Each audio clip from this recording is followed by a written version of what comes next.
Olá, aluno do terceiro ano, nós vamos trabalhar aqui a semana 6. Estamos trabalhando o conteúdo dessa semana com o tema Os Imigrantes e o Café. Já de início, temos uma saudação. Nessa semana, o estudante vai reconhecer as dificuldades por que passavam os imigrantes assim que chegavam no Brasil.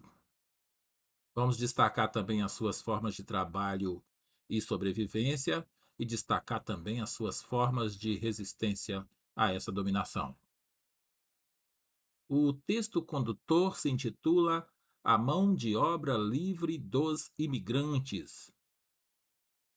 E nesse primeiro parágrafo já começa a se falar no que vinham trabalhar esses imigrantes, esses novos trabalhadores vindos de fora do Brasil, que em busca de novas oportunidades e que, através do sistema de parceria, desempenhavam ali nas fazendas cafeeiras que tipo de papel? O papel de produzir o café, mas também produtos de subsistência. Houve uma promessa por parte do governo brasileiro e por parte dos fazendeiros que os italianos, que os estrangeiros no geral, eles teriam aqui no Brasil novas oportunidades, mas o fato é que o acordo inicial celebrado entre essas duas partes definia que após certo período, esse período de trabalho, um terço do que fosse produzido seria entregue ao imigrante e o restante, dois terços, ficaria com o proprietário da fazenda. Porém, infelizmente, a esse imigrante, o sistema de parceria não vai dar certo, por alguns motivos. O primeiro motivo são os maus tratos dos fazendeiros com relação ao imigrante. O fazendeiro acreditava que poderia maltratar o imigrante estrangeiro assim como maltratava o escravo. O segundo motivo são os elevados juros cobrados, principalmente para pagar a passagem de viagem dos fazendeiros, desculpa, dos imigrantes que viriam até o Brasil. E o último fator, também muito vergonhoso, é que esse acordo de passar um terço não foi cumprido por muitos fazendeiros. Muitos fazendeiros não pagaram a parte devida a esses trabalhadores estrangeiros. Como já mencionado, os fazendeiros ainda possuíam uma mentalidade atrasada pautada na escravidão, e em função disso vão ocorrer inúmeras revoltas, como a de Ibicaba, em São Paulo, ocorrida no ano de 1857. Diante desse escândalo internacional, diante de tudo isso que foi exposto, alguns países da Europa vão até proibir a vinda desses trabalhadores para o Brasil. Posteriormente, o governo vai tentar mudar isso aí, vai intervir e vai realizar o chamado Sistema de Imigração Subvencionada, que é um tipo de viagem paga com o dinheiro público. O imigrante não precisava se preocupar com o dinheiro da passagem. Mesmo com esses enormes problemas, a imigração continuou a ocorrer. Mesmo com o preconceito, mesmo com as dificuldades de adaptação, as dificuldades de adaptação ao clima, à língua, adaptação à cultura, todo esse processo irá continuar. Tudo isso ocorre porque a situação política e econômica da Europa não era lá a das mais agradáveis, era bastante instável. Por isso, muitos europeus vão tentar obter trabalho aqui no continente americano.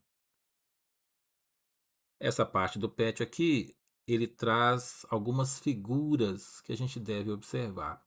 Vamos ver a legenda dessa aqui: imigrantes europeus trabalhando numa plantação de café no Brasil. A gente viu no texto aí que as fazendas de café eram os principais destinos desses imigrantes. Tudo isso ocorrido aí no início do século XX.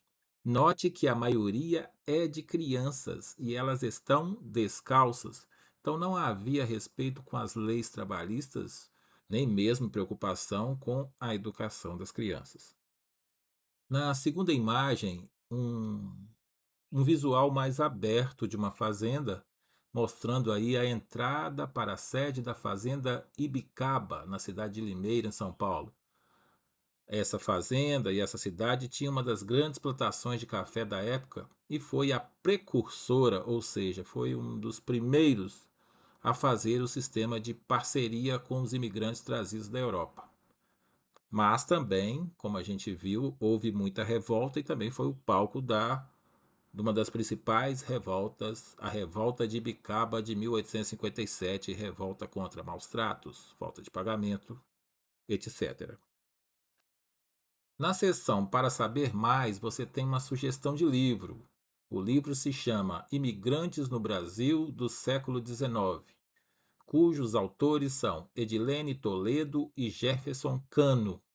Você pode procurar em livrarias, em bibliotecas.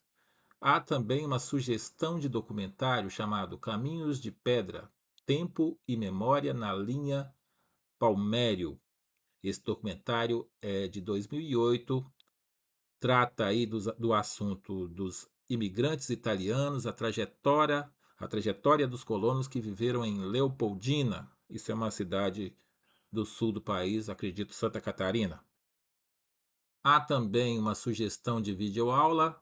Essa videoaula é sobre o Segundo Reinado, lembrando que a imigração começa no final do Segundo Reinado. Abolição da escravidão e imigração. Esse vídeo é do site Brasil Escola, está disponível no YouTube. E por último, há uma sugestão de site, que é o www.legadoitaliano.com.br. No próximo vídeo, nós trataremos do exercício da semana 6, mas quero observar aqui uma das afirmações do final do nosso PET. Vamos continuar firmes no caminho que leva à aprendizagem. E aí, uma consideração sobre a história. A história é absolutamente fundamental para um povo. Quem não sabe de onde vem, não sabe para onde vai. Quem disse isso foi Dom Bertrand de Orleans e Bragança, um dos herdeiros da família imperial brasileira. Me